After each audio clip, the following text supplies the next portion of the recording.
तर America Iran युद्धामुळे खाद्यतेलाच्या किमतीमध्ये वाढ झाली आहे। सूर्यफूल तेलाच्या किमतीमध्ये किरकोळ बाजारात 13 रुपयांची वाढ झालेली आहे।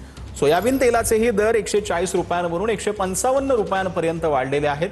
तर बासमती तांदूळ बंदरातून परत आला असला तरीही बासमती तांदळामध्ये 5 ते 10 रुपयांची वाढ झाली आहे। तर अमरावतीचे खासदार बळवंत वानखेडेंनी गॅस सिलेंडरबाबत रियालिटी चेक केलाय। सिलेंडरसाठी रांगेत उभे असलेल्या नागरिकांसोबत बळवंत वानखेडेंनी संवाद साधलाय। तर सिलेंडर उपलब्ध आहे म्हणून भाजप सर्वत्र चुकीचा नरेटिव्ह पसरवत आहे अशी टीका खासदार बळवंत वानखेडेंनी केली। तर आखाती देशांमधील युद्धजन्य परिस्थितीमुळे सिलेंडरचा तुटवडा निर्माण झाला। यामुळे अनेक हॉटेल रेस्टॉरंट व्यवसाय बंद पडलेत। तर दुसरीकडे मुंबईतील सर्वसामान्य लोकांचं पोट भरणारा वडापाव आता 5 रुपयांनी महागला आहे। याचा आढावा घेतला आमच्या प्रतिनिधींनी।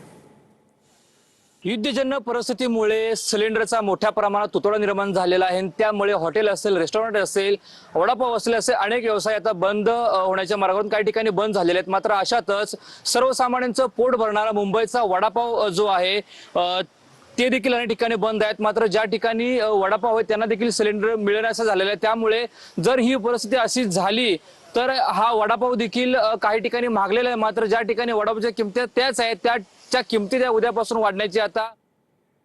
तर भिवंडीमध्ये एजीस प्युअर गॅस कंपनीच्या अनधिकृत साठ्यावर उपनियंत्रक शिधावाटप भरारी पथकानं कारवाई केली आहे।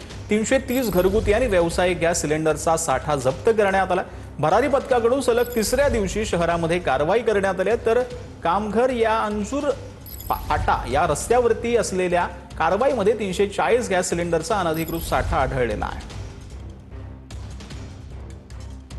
तर व्यावसायिक गॅस सिलेंडर मिळत नसल्यामुळे तुळजापूरमधील हॉटेल व्यावसायिक अडचणीत सापडले। सिलेंडर नसल्यामुळे हॉटेल चालकांना नाश्ता किंवा जेवणाचे पदार्थ चुलीवर बनवावे लागतात। तर अनेक हॉटेल्स बंद असल्यामुळे तुळजाभवानी मातेच्या दर्शनासाठी येणाऱ्या भाविकांना मोठा फटका जो आहे तो सहन करावा लागतो।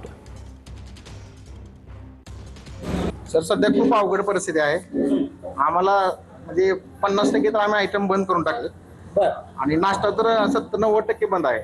फक्त थोडे 1-2 आयटम मिळत आहे आणि बाकीचे चपाती वगैरे तर आम्ही घरी चूल लावलेले आहे। घरी चपाती चुलीवरतीच चालू आहे आणि जे गिरवी सामान असते पण चुलीवर चालू आहे। खूप अवघड परिस्थिती झाली आहे। खूप मोठा आर्थिक फटका बसतो सर याच्यामुळे आम्हाला।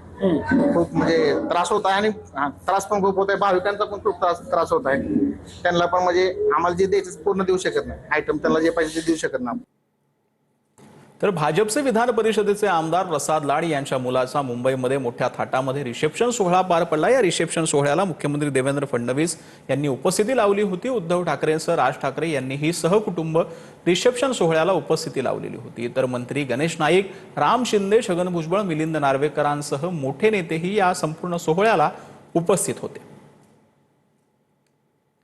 तर आज आमदार मंत्र्यांची प्रसाद लाड यांच्या मुलाच्या रिसेप्शनला जे आहे ती हजेरी पाहायला मिळते। या रिसेप्शनला मुख्यमंत्री देवेंद्र फडणवीस यांनी हजेरी लावली आहे। तर राज ठाकरे, उद्धव ठाकरेंनी देखील या संपूर्ण रिसेप्शन सोहळ्याला हजेरी लावलेली होती। एकामेकांचे विरोधक असलेल्या या संपूर्ण राजकीय मंडळी जे आहेत ते एकामेकांच्या कार्यक्रमाला जाताना पाहायला मिळतात। आता सध्या छगन भुजबळ देखील या संपूर्ण सोहळ्यामध्ये सहभागी झालेले होते। मिलिंद नार्वेकर देखील या संपूर्ण सोहळ्यामध्ये सहभागी झालेले होते। मुख्यमंत्री फडणवीसांसह सर्व मोठ्या नेत्यांनी प्रसाद लाड यांच्या मुलाच्या रिसेप्शनला जे आहे ती हजेरी लावली होती आणि यामध्ये गणेश नाईक देखील उपस्थित असल्याचं पाहायला मिळतं। तर राम शिंदे देखील या संपूर्ण सोहळ्यामध्ये सहभागी झाल्याचं पाहायला मिळत आहे।